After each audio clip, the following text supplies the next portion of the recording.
Plan बहुत ज्यादा over ambitious है और कानूनी चैलेंजेस जब आएंगे और इम्प्लीमेंटेशन के जब चैलेंजेस आएंगे तो मैं नहीं समझता कि इसके 100% जो वो नताइज लाना चाह रहे हैं वो ला पाएंगे। बहुत सारी रिजेंटमेंट और रेजिस्टेंस अमेरिकन सोसाइटी में भी होगी और पॉलिटिकल अपोनेंट्स की जानिब से होगी। हमें ज्वाइन किया माजिद सिद्दीकी साहब ने, सीनियर जर्नलिस्ट है, अमेरिकन इलेक्शन भी कवर किया है उन्होंने, यूएस से हमें ज्वाइन किया। भाई साहब और बातें तो ठीक है, लेकिन ट्रंप साहब जॉन एफ कैनेडी की फ़ाइल को ओपन करने की और मार्टिन लूथर किंग की फ़ाइल का भी उन्होंने जिक्र किया, और इसी तरह उन्होंने कहा जराइम पेशा जत्थों को हम टेररिस्ट डिक्लेयर करेंगे।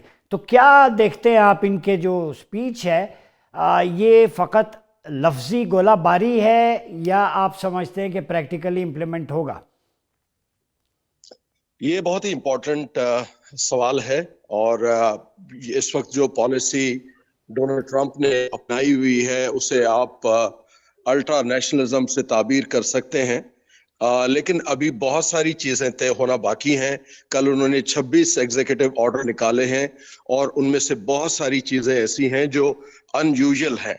अब उन पर आने वाले दिनों में वो कितना उस पर इम्प्लीमेंटेशन हो पाती है और कितना जो है उसको कानूनी चैलेंजेस होते हैं, ये तय होना बाकी है। मेरी पर्सनल असेसमेंट ये है कि प्लान बहुत ज्यादा ओवर एम्बिशियस है और कानूनी चैलेंजेस जब आएंगे और इम्प्लीमेंटेशन के जब चैलेंजेस आएंगे तो मैं नहीं समझता कि इसके 100% जो वो नताइज लाना चाह रहे हैं वो ला पाएंगे। बहुत सारी रिजेंटमेंट और रेजिस्टेंस अमेरिकन सोसाइटी में भी होगी और पॉलिटिकल अपोनेंट्स की जानिब से होगी। तो बहुत ही ओवर एम्बिशियस प्लान है और based on the ultra nationalist policy है।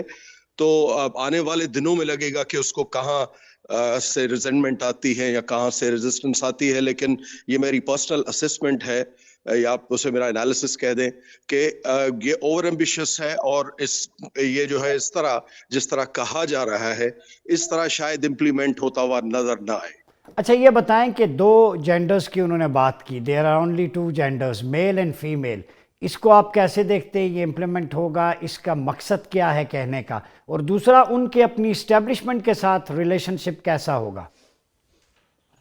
सर, ये LGBTQ का जो आर्गुमेंट है ये तो ओरिजिनेट ही अमेरिका से हुआ है जी। और अमेरिका के जो सोशल डायनामिक्स हैं, जो अमेरिका की सोसाइटी के डायनामिक्स हैं, वो फ्री स्पीच पर बेस्ड हैं।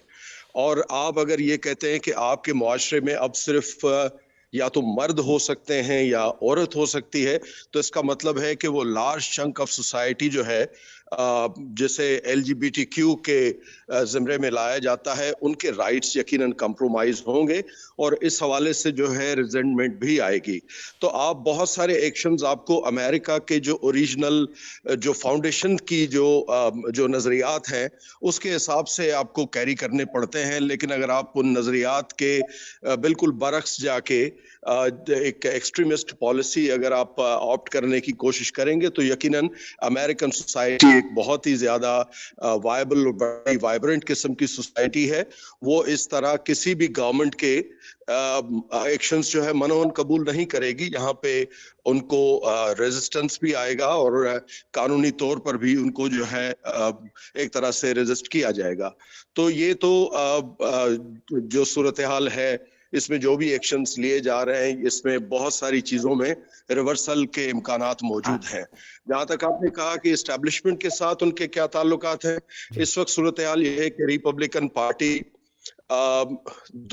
दोनों हाउसेस में मेजॉरिटी में आ गई है और डोनाल्ड ट्रंप जो है वो प्रेसिडेंट बन चुके हैं और उनके जो पॉपुलर और इलेक्टोरल वोट में भी वो अपने मुखालिफ से जीत कर आए हैं। तो एक तरह से अथॉरिटी तो है उनके पास और बहुत सारी सपोर्ट भी है उनके पास। लेकिन जैसा कि मैंने कहा कि अभी अगले कम से कम 90 दिन जो हैं डोनाल्ड ट्रंप की हुक्मरानी के, वो बहुत सारी चीजें तय करने में मददगार होंगे। ये आगे इन 90 दिनों में जाके पता चलेगा कि उनको रेजिस्टेंस कहाँ कहाँ से आ रही है। ये मुमकिन है कि जो सिविलियन ब्यूरोक्रेसी है वो भी किसी हवाले से रेजिस्ट करे, लेकिन बहुत सारी चीजें जाहिर है आने वाले दिनों में पता चलेंगी। प्लान जो है डोनाल्ड ट्रंप का वो बहुत अल्ट्रा नेशनलिस्ट पॉलिसी पर मबनी है। और किसी हवाले से यहाँ पे जो ठीक। लोकल तर्बिया निगार हैं उनसे भी मेरी बात हुई, तो वो भी इसको बहुत हद तक अनरियलिस्टिक जी करार दे रहे हैं। माजिद सिद्दीकी साहब,